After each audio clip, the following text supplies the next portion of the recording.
اعلیٰ حضرت سے کسی نے سوال کر دیا کہ اگر کسی شخص نے تقریر کرتے کرتے حضور کو یتیم کہہ دیا تو اس کے بارے میں کیا کہا جائے گا؟ آج کہتے ہیں نا بڑی بڑی تقریروں کے اندر آسانی سے وہ تو یتیم تھے، وہ تو ایسے پیدا ہو گئے تھے، معاذ اللہ ایسے جملے استعمال کرتے ہیں۔ اعلیٰ حضرت سے پوچھا گیا کہ کیا کہتے ہیں اس کے بارے میں جو حضور علیہ الصلاۃ والسلام کو یتیم کہے؟ امام احمد رضا کا قلم جوش میں آتا ہے۔ امام احمد رضا فرماتے ہیں کہ حضور اقدس قاسم النعم مالک الارض رکاب امم موتی منعم قسم قیم ولی والی علی عالی کاشف القرب رافع الرتب معین کافی حفیظ وافی شفیع شافی عفو عافی غفور جمیل عزیز جلیل وہاب کریم عظیم خلیفہ مطلق حضرت رب مالک الناس دیان العرب ولی الفضل جلی الافضال رفیع المثل مبتلی الامثال صلی اللہ علیہ وسلم۔ بولا وہابی تجھے شرم نہیں آتی ہے؟ حضور کو یتیم کہتا ہے، یہ جو اتنے القاب نے اس نبی کو دیے ہیں ان القاب سے پکار۔ حضور کو اتنے القاب رب نے دیے ہیں، ان القاب سے پکار، تو حضور کو یتیم کہتا ہے؟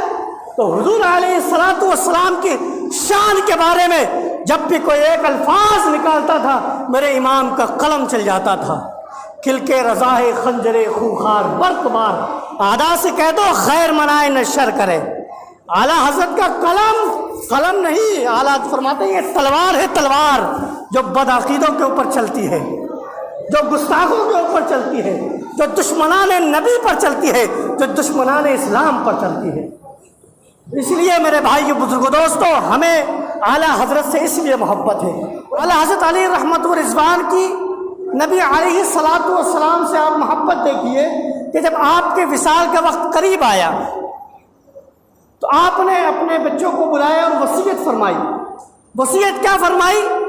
کہ جب میرا وصال ہو جائے اور میری قبر کھدوائی جائے، میری قبر کھدوائی جائے تو میری قبر جو ہو وہ میرے قد کے برابر ہونی چاہیے۔ کتنی ہونی چاہیے؟ قد کے برابر ہونی چاہیے۔ آپ نے دیکھا ہوگا کہ جب بھی کسی کی قبر کھدتی ہے تو زیادہ سے زیادہ کمر تک کھدتی ہے، اس سے اونچی آپ نے بہت کم دیکھا ہوگا کہ اس سے اونچی کسی کی قبر کھدے، صرف اتنی ہی کھدتی ہے۔ چاہے کوئی حافظ کا انتقال ہو، قاری کا انتقال ہو، مفتی کا انتقال ہو یا کسی عام انسان کا انتقال ہو، جس کی بھی قبر کھدتی ہے کمر تک کھدتی ہے، مگر امام احمد رضا نے کہا کہ میری قبر کمر تک نہ کھودنا بلکہ میرے قد کے برابر کھودنا۔ سوال کیا گیا کہ آخر ماجرا کیا ہے؟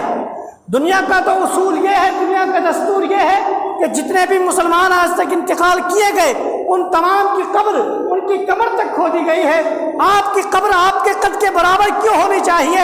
امام احمد رضا کہتے ہیں کہ میں نے پڑھا ہے اور میرا یہ یقین ہے کہ قبر کے اندر 3 سوال ہوتے ہیں۔ پوچھا جاتا ہے تیرا رب کون ہے؟ جواب دیا جاتا ہے۔ پوچھا جاتا ہے کہ تیرا مذہب کیا ہے؟ جواب دیا جاتا ہے۔ اور آپ فرماتے ہیں کہ تیسرا سوال جو ہوتا ہے وہ حضور علیہ الصلاۃ والسلام کے بارے میں ہوتا ہے کہ جب وہ سوال ہوتا ہے تو حضور علیہ الصلاۃ والسلام قبر میں جلوہ فرما ہوتے ہیں۔ تو یہ امام احمد رضا کا ادب ہے اور یہ تمنا ہے کہ جب بھی دنیا کے اندر امام احمد رضا نے نبی پر سلام پڑھا ہے تو کھڑا ہو کر پڑھا ہے، جب بھی امام احمد رضا نے نبی پر درود پڑھا ہے کھڑے ہو کر پڑھا ہے۔ تو یہ امام احمد رضا کی تمنا ہے اور یہ ادب ہے کہ جب حضور علیہ الصلاۃ والسلام میری قبر میں آئے تو میں لیٹا ہوا نہ رہوں بلکہ ادب کے ساتھ کھڑا ہو کر مصطفیٰ کا استقبال کروں۔ یہ امام احمد رضا کا ادب اور یہ امام احمد رضا کی محبت ہے۔ اب آپ بتائیے کہ جو اس درجے کا عاشق رسول ہو اس کی محبت دل میں ہونی چاہیے نہیں ہونی چاہیے؟ کہ اس نے سکھایا ہے کہ حضور سے محبت کیسے کی جائے، حضور سے پیار کیسے کیا جائے۔